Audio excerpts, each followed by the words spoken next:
welcome to the Interoperability Showcase. We are presenting AI automation at the edge with the BPM Health organization, HealthFlow, and Red Hat. I'm Ben Cushing. I'm the Federal Health and Science Lead at Red Hat. I'm joined today by Ken Allgood. Good morning, Ken Allgood, founder and CEO of HealthFlow.io, a patient-centric care coordination application. And with us is Dr. Shane McNamee. Yeah, greetings. Dr. Shane McNamee, physician by trade, work for Paraton's Chief Medical Information Officer is my day job. I'm the Executive Director of the BPM Health Community Practices Standards, intent on cutting down on the 17 years that it takes for new healthcare processes and knowledge to get into workflows. Our BPM Health community is a force multiplier. We hope that you join us, and we're here today to be able to support Alani's use case to be able to deliver AI at the edge and across the edge to get Alani home so she can recover with her family. Yeah, so speaking of Alani, this is her right here on the wall. Shane, why don't you go ahead and introduce our patient and her specific use case, please? Sure. So Alani is a 32-year-old Hawaiian native. She lives on an island called Niihau, which is far, far out in the Pacific past Honolulu. Unfortunately, Alani recently has been diagnosed with stage 4 breast cancer. She recently had a mastectomy, a partial mastectomy because of some of the tumor burden. Most unfortunately, Alani has brain metastases, multiple across. Therefore, she's on high-dose corticosteroids. Dexamethasone is the drug to keep the swelling down, but it also puts her in a state where she's immunocompromised. And she can develop life-threatening conditions like sepsis or have reactions to COVID or any other disease that potentially could lead to some very serious outcomes and very quickly. Alani just yesterday was given some unfortunate news that there was only a 22% chance that she was going to be alive in 5 years. As you can probably imagine, Alani wants to get out of the hospital as quick as she can, where germs are everywhere and it's a horrible place to be immunocompromised, but she wants to get back home with her family and her community in the least restrictive environment. That's what we call it in healthcare, but the one that feels best for her, but it's also the safest and it's also the cheapest environment to give her care. Up until now, it's been very, very, very difficult running healthcare teams to be able to have an agent and an agency as close to the patient's edge of care as they were. So when emerging risks or when they need help, that you can get it to them as quickly as possible. The demonstration here today is all about a configurable, flexible framework that exists at that edge. So Shane, why is it important that she's at home and away from the hospital? And what challenges does that raise for her? Sure. Yep. So kind of what happens when there's an ocean between the home and the hospital. So here's Niihau, way out at the end, and her team is in Honolulu. And if she can recover at home, she's got a decreased risk of sepsis, which is most important from a quality perspective and from continuing on in her life. This markedly reduces all kinds of other complications that necessarily are going to happen with her, but it also fulfills her wishes. She wants to be home. So not only is it the right place and the safest place, but it's what she wants. But it's difficult running healthcare teams 24/7 just in hospital buildings alone, right? When you start to have patients who need care and who need surveillance for care and other things that live far away, and there's new data coming across all the time, and you have large numbers of these patients, large cohorts, thousands, we as clinicians don't have the cognitive ability to manage and monitor and watch all that data and try to find out when somebody is going to get sick and intervene as quickly as possible. That's why we need machines in healthcare and IT machines in healthcare to pave over our cognitive weaknesses and improve our team-based care to the patient's edge. So Ben, what is the edge? So I would define the edge as any place where you actually need compute. So whether that's the phone in your pocket, a satellite in space, a forward-deployed field hospital, a submarine, a ship, those are edges on their own. A clinic in the middle of the Western United States is an edge location, and that's where you need compute to actually accomplish goals like we have today for Alani. So let's talk about data, right? Like I just mentioned compute, but in order for the compute to actually mean anything, we actually need to collect data. So with us is a partner, HealthFlow, and Ken's going to kind of walk us through how that data collection happens for Alani. Thanks, Ben. So we're with Alani in her home. We're leveraging a variety of devices, as well as giving her the capability to really engage better from her home with her care providers. We're leveraging a variety of devices around Fitbit, wired cuffs, things such as that, as well as questionnaires to really ascertain what her current state is. We're asking her, what is your current pain level? What is your current state of mind? Because with sepsis specifically, that state of mind is one of the initial indicators. So we're gathering all of that data.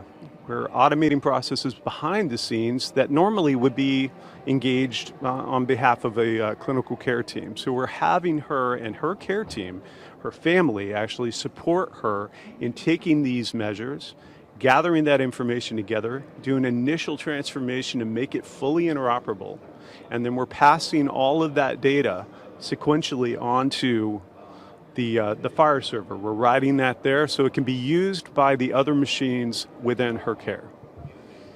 Thanks, Ken.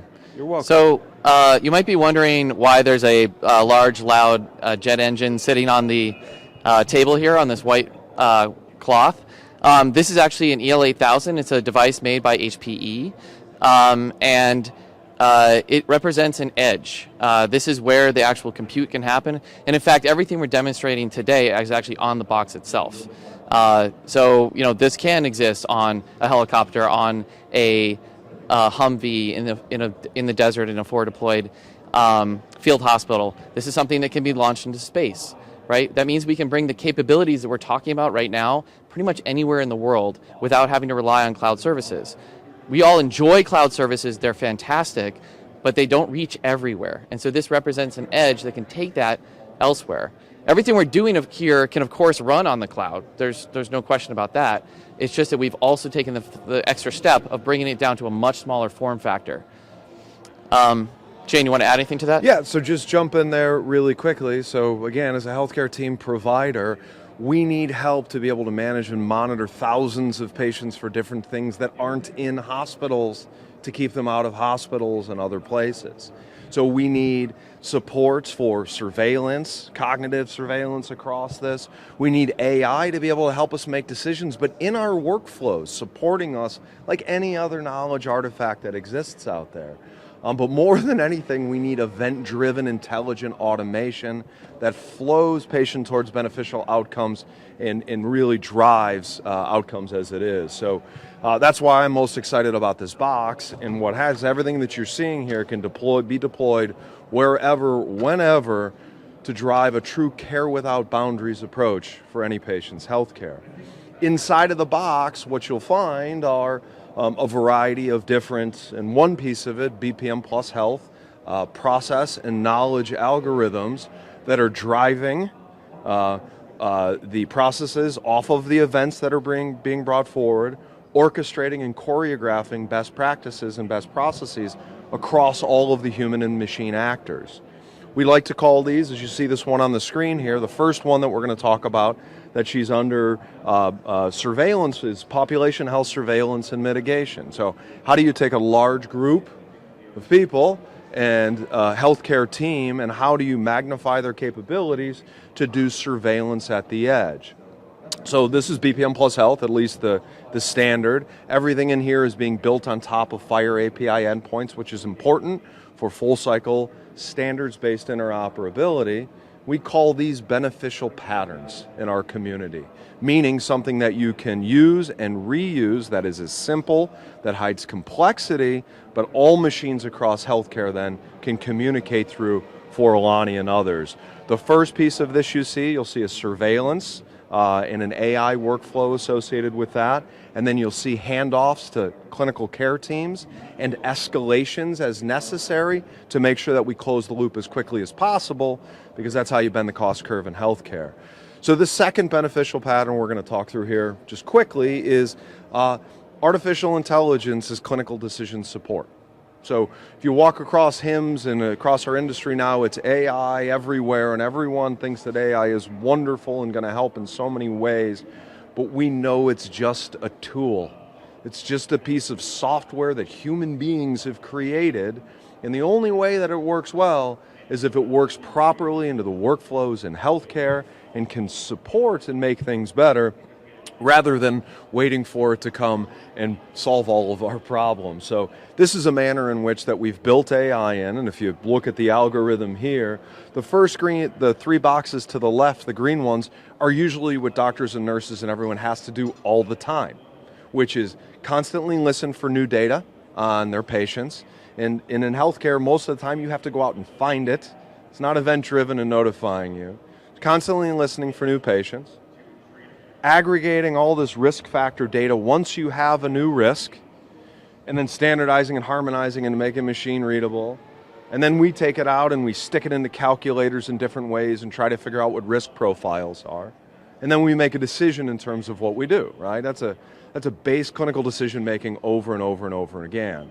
We've laid out both the BPM Plus Health machines as well as the AI to take away those 3 tasks in here and across the population, so this could run at any time. Bring forward all the data to an AI, ask it a question, and then get the response from that question back out of that AI, bring it forward into clinical provider workflows so they can use it to modify the risk, adjust the risk, do something else with it, but real-time situational awareness capabilities then to hand people off and mitigate that risk as quickly as possible. So this is a manner in which that we can decrease the noise significantly in healthcare, and where AI and process automation can beneficially support population health and individuals' care rolling through it. Thanks, Shane. Let's go ahead and get into the actual reference architecture about what we're going to do today, and then we're going to go right into the live demo and show all of this functioning.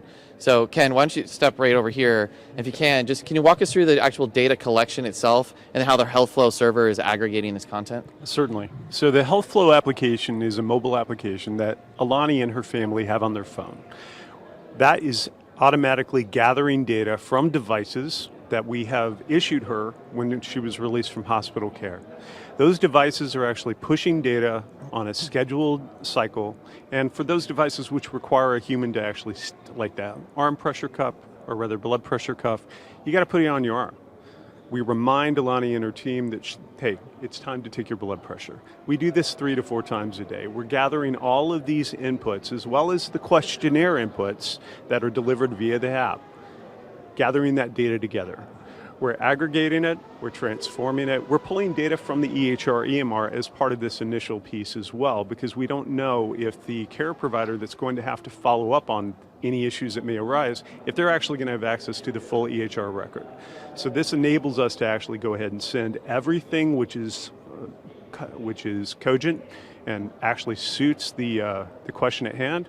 We're able to send all of that to the provider. We do a conversion of all of that data into FHIR, and we write that to the Happy FHIR database, where it's going to be picked up by the rest of the process, where we can ask those questions, and where we can then deliver the findings as a result.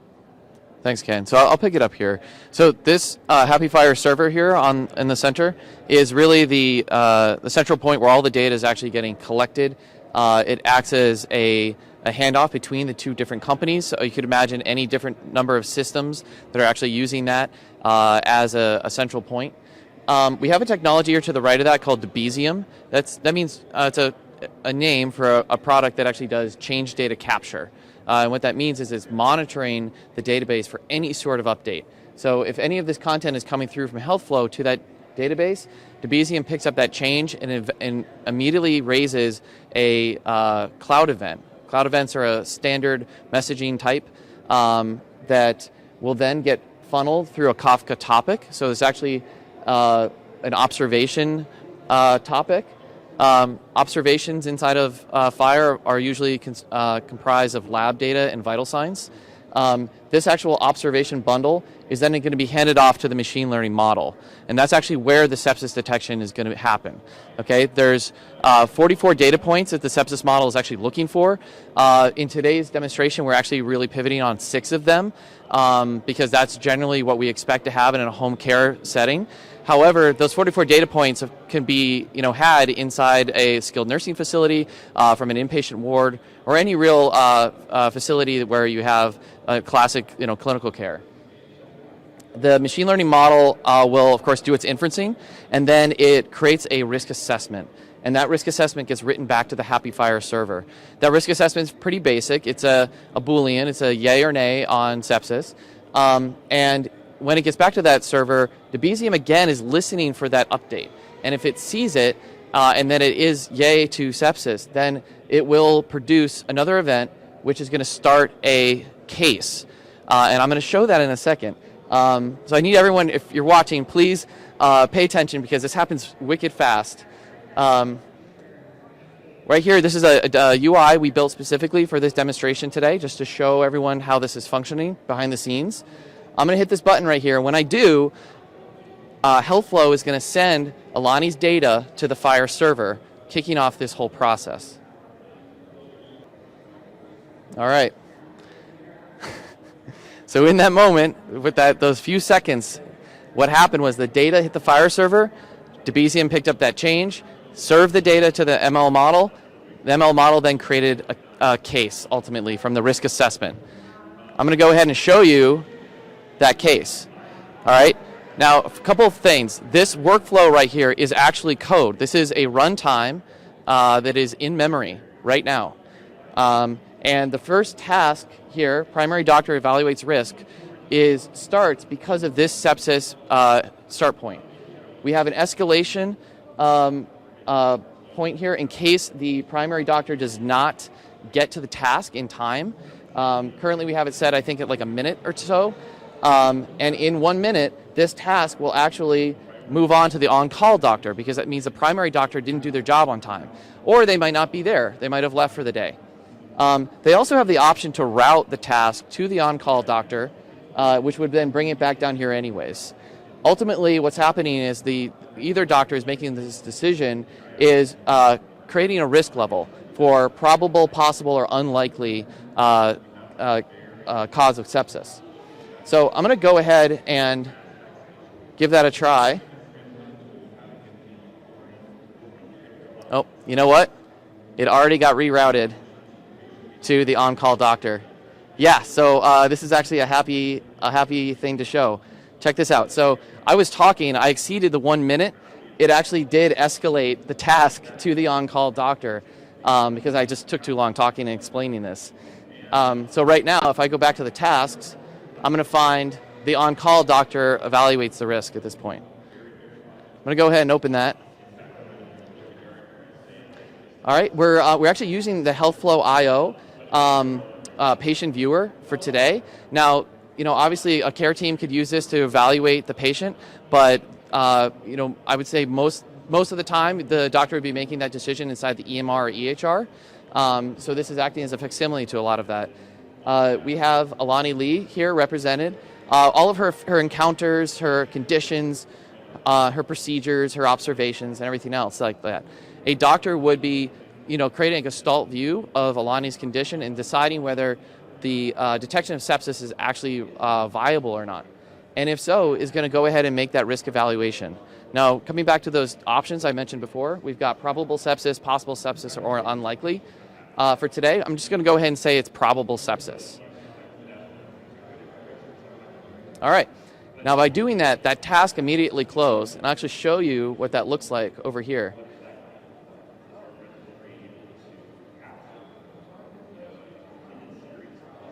All right, so what happened was the on-call doctor made the decision.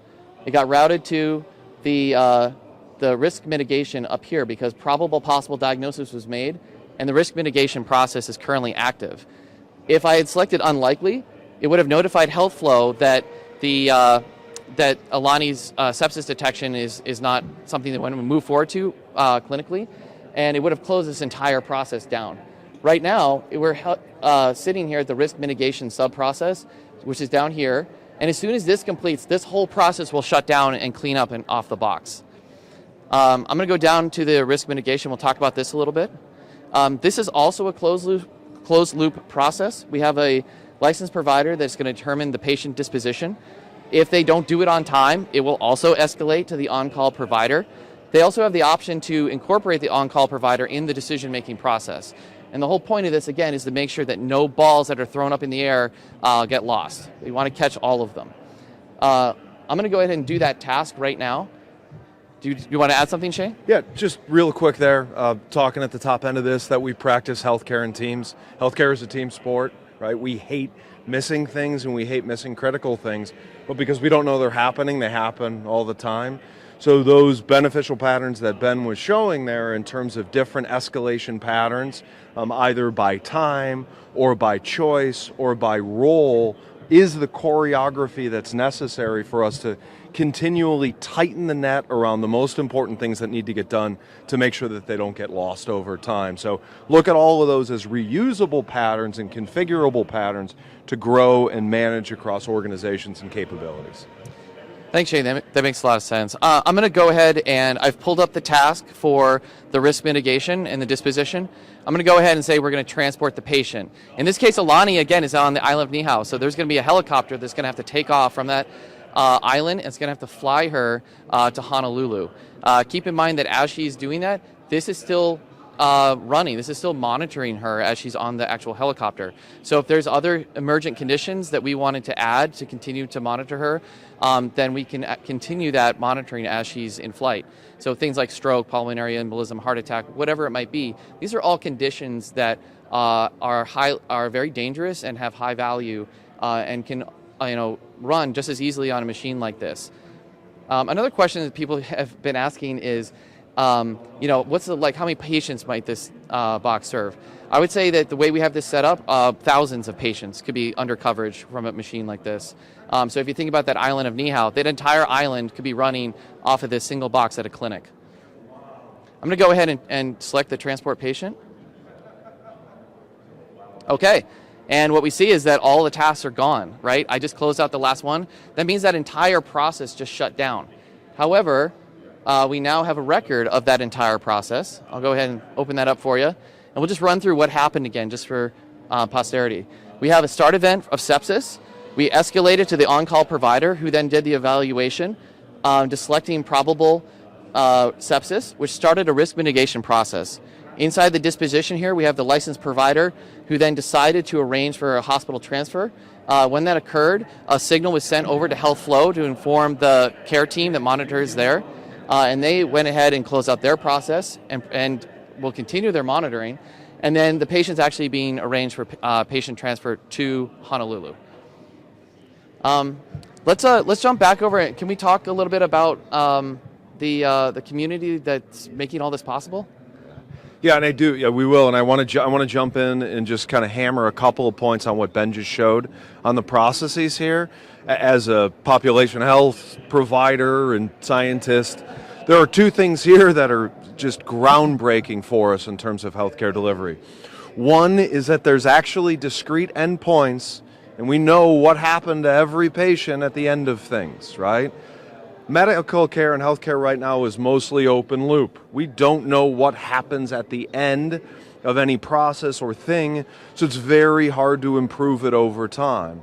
When we capture discrete endpoints and we close the loop on that, we both know that Alani got to where she got, but when you start to extract that and build that up, you know how efficient and effective your systems are, finally with near real-time data, and then allows you to do the second thing.